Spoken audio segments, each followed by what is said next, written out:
back raking some hay. Got a little late start this morning. Really dragging these mornings now. Getting kind of tired, but dew burned off really early this morning. I noticed there's some wind last night, so I was like, well, that's a good sign. So we're getting a really early start, so I'm excited about that. Wish I was maybe out here a half hour earlier. Could have gotten a little earlier start on it, but it is what it is. It's hopefully we'll get this knocked out here pretty quick. I would like to be done by 1 o'clock, so I can maybe make it to the triticale by 2. I don't know if that'll happen or not. Let's say it does. That'd be ideal. Maybe get that knocked out by 4 or 5 o'clock and then be back here to try bailing some more. After that, you know, I guess if neither one of them try to die, maybe I'll strongly consider mowing down some hay at the home place. We'll see what today brings. Nonetheless, I do not plan on sitting around if we can stay busy. I got plenty. We're going to work till dark almost every night that we can here. Take advantage of this dry spell. This stuff looks pretty good. You can see we got a whole bunch to rake here. Off to my left, west of me, I got maybe a good hour to the east. I don't know how long this stuff will take to the west. It's looking to be a couple hours. But maybe I can just keep moving here. We can maybe get this knocked out in about 4 hours, I'm hoping. I have a hard time gauging just how much is left, so I guess time will tell. I figured I'd start this small patch here because there's a drive. I got to where the drive was. I'm like, oh, I'll just sneak in here, do this, and then hop back into the big one. It's probably over 2/3 done. I got a good hour and a half, 2 hours left in that big field, I'm guessing, plus whatever this takes. All right, guys, pretty much everything's done. I just got to tie that row back, do the headlands here, do the headlands on the other side, and head to my last 1.5 acre field and go home. I hope fuel light literally just came on. I'll fuel it up after we get done. Oh, we're fueling up. Look at some of this clover. It is way nicer than I was expecting. Get out of the sun here. Lots of leaf. It's dry. We're gonna be baling this today. Come hell or high water, we got to get the triticale going first. Oh, this is the last field we got to rake for the day. It's coming along pretty nice. Should be done here shortly. All right, we're baling. I'm gonna get out and check again moisture here soon. It's like 8%. Really happy with that. Had one of my knots go through, so missed tie. We have a really, really long bale that came out first, I'm sure. That looks really long. Seems to handle it a little bit better today. Got the chamber pressure lowered, and I went 2 notches back on the pre-compression chamber. Seems to be helping with how bad the tractor's looking. I'm really liking that. We'll see how the bales look, though. I don't want loose bales, so yeah. Let's hope nothing breaks and we can keep moving today. Well, slow and steady. Take it nice and easy. So what we're watching is the capacity on the baler. We're watching to make sure it doesn't plug, because I did plug the header once already, so that was fun. Watching our knotters, make sure we have twine in the upper twine holders. And just getting out every now and then, check the bales we have. We have, I don't know, like 4 or 5 bales in the field right now. Well, we're moving right along, 6-7 mile an hour. Oh, now it's starting to plug. Dang it, of course that happens. That's fun. Let's back her up. It was feeding just fine. Oh, we're all right. We're still in business. Let's take that in nice and slow. This is feeding a little better than that triticale is. Maybe I should have raked more together, but it wouldn't have been dry. This seems to be not pushing the baler hard at all. Fed right, we're gonna have to be bailing at least 6 miles an hour. Not to say you can't underfeed it, but to really utilize the capacity here, we're gonna have to move pretty quick. It's not even registering on the capacity. See how that bar goes up? You want to run it at about 1 to 1. That's how you know you're keeping it full. It starts going over that 1, you're overfeeding it. I'll have to explain that more in another video when I got things dialed in, but now it's pretty good. We're going like 4.8. I don't know if I grab another gear. This seems pretty comfortable. We're only about maybe half the capacity on this baler at the moment, if even that. That bale looks really nice, and this bale, if it wasn't wet, holy crap, is that beautiful clover. It's too wet though. We're gonna hop in. I think the rows dry up over that way for whatever reason. That was the last stuff I raked, but not by a great deal difference than what this is.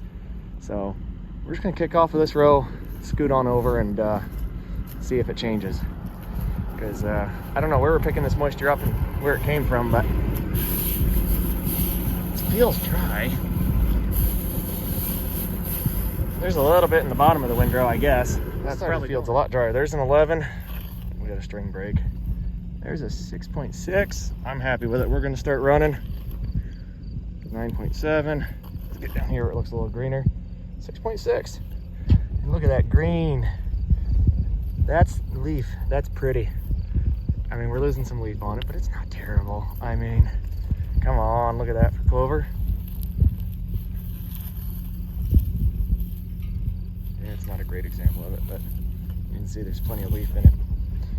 It's a nice hay. So we'll go over a little bit. If you're retying these things, you get underneath here.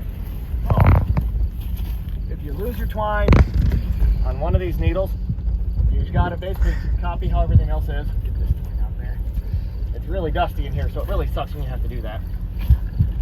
But it goes through those furrows, comes down to, I don't know if you call that a twine holder, a tensioner, I guess, if you will, and then goes up to your needles. You just got to feed it through your needle and then tie it off on the frame like I did right here, since we got a lot of extra twine. Actually, I might be able to just untie that. I think I can. I don't want that dragging all over. Essentially what you do, feed it through, tie it to this, and then once it cycles the next time, it'll re-feed. The twine will be in the knotter, how it should be, I guess. I'm not explaining that very well, but that's essentially what it'll have the twine in the needle ready to go when it ties the next bale, so now it'll bring the twine from the bottom up. And what happened earlier today was exactly that. It lost the twine on the bottom because it was switching balls of twine. So I had to come down here and redo that. And I also had to redo it on the top, which we'll go up there and look at that next. There we go. Next thing, which all of these are down, which means we have tension on each of our twine holders. But if, say, one of them pops up, that means one of your tensioners lost tension. And what keeps tension on the twine holders, I guess, the tensioners, what keeps tension on those, pulling those down, is the twine itself on the front of the bale. And as it plunges, it'll keep that tension on there. So as you first make a bale, you'll see all those, if you call them lollipops, pop up on you. And then as it feeds material into the baler and pushes that twine out, you'll see all those lollipops start going down as you get tension on these tensioners. So if for whatever reason, switching balls of twine or just a mistie, you lose the twine on the top, you'll have just extra twine up here. You'll pull a bunch of twine out like that. You'll tie a knot in the end of it and then you'll throw it down in the chamber. I usually have like 2 or 3 feet of twine and just put it in the chamber. So as more material gets pushed in, the material will put tension on that twine. That knot will keep it from pulling up. And as that bale pushes out, now that twine will stay in the twine tensioner or twine holder here. So then when the next time it cycles, it'll have the twine there ready, tie the knot, and it should be good to go. So, and I'm doing this video just as much for the YouTube as I am my wife's video. So this section of the field is good and dry. We're averaging like 5 to 6%. Look at that color, full of leaf. Stress levels are getting higher. You can see that don't look fun. That's not fun. The shear bolt for the flywheel broke. The shear bolt for the pre-compression chamber broke. And then the shear bolt of the knotter said it was broken. It was not, but it was loose. Tighten that up. We're baling again. I don't even know what the last bale I put out was, but it looks like that one. If I'm guessing the right row, I think it's baling good now. I don't know. We got stuff to rebale, and this is not ideal way to start out a field this big. I mean, we maybe got 30 acres or so chewed off here with a really late start, but this is about all that's dry anyhow. Where my wife is, you can see her way off there, round baling. She's on the very edge. We've been checking rows and checking moistures, and that's the border of where stuff turns wet. This is all that's left that we're going to consider dry.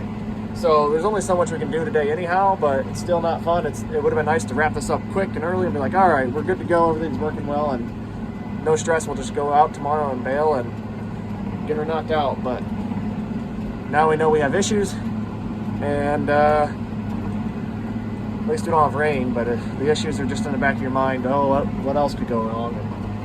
So that's always fun to think about, I guess. My wife just dropped another bale. I think she said she's got about 4 rows left that are dry on that side. And then she's gonna go and rebale some of these, I don't know, I want to try and finish up this.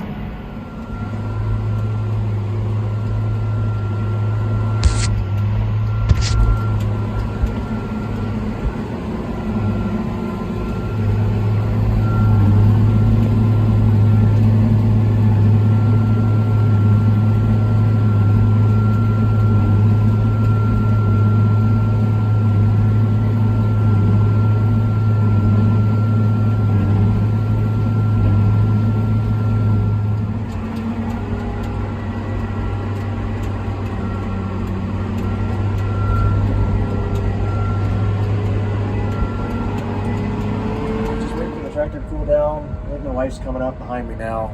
I think she said she had 39 bales before she started rebaling some of the ugly big squares. I have 82 on the monitor, so I'm guessing she's probably floating around that 42 bale range. And you can just knock 2 or 3 off of mine because she cut open at least 2 big squares to rebale because they just didn't form very well. I think we got her running pretty good now.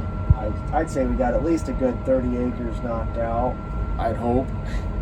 At least 20, 25 minimum. So we got a good chunk knocked out. Between these two, we're up over 120 bales. These are obviously big squares, going to weigh more than the round bales.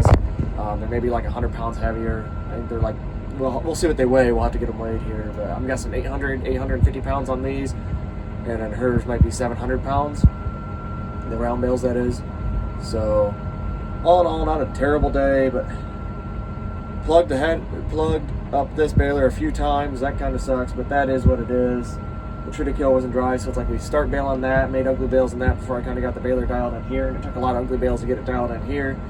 And then I have knotter trip error code come across, something like that. I go up, I can't figure it out, I bail, can't figure it out, trip the knotters. It's like, oh, everything's working, and then all of a sudden, you know, I get half a bale that falls out of the chamber with the strings on, so it's like then you got 30, 40 foot of string with some of the bale still in the chamber, some of it not, and it's just a mess. And then kind of get that, cut the strings, you know, I forget how it all kind of went down, but got that cut, think I'm good maybe, and like, well, let's bail a little more, see what's going on. Then I break the shear bolt for the flywheel, get it back, find out that replace the flywheel shear bolt, turn on the baler. I'm still by my truck where tools are, but I had the tools I needed on here. The wrenches and shear bolts are on the tractor, but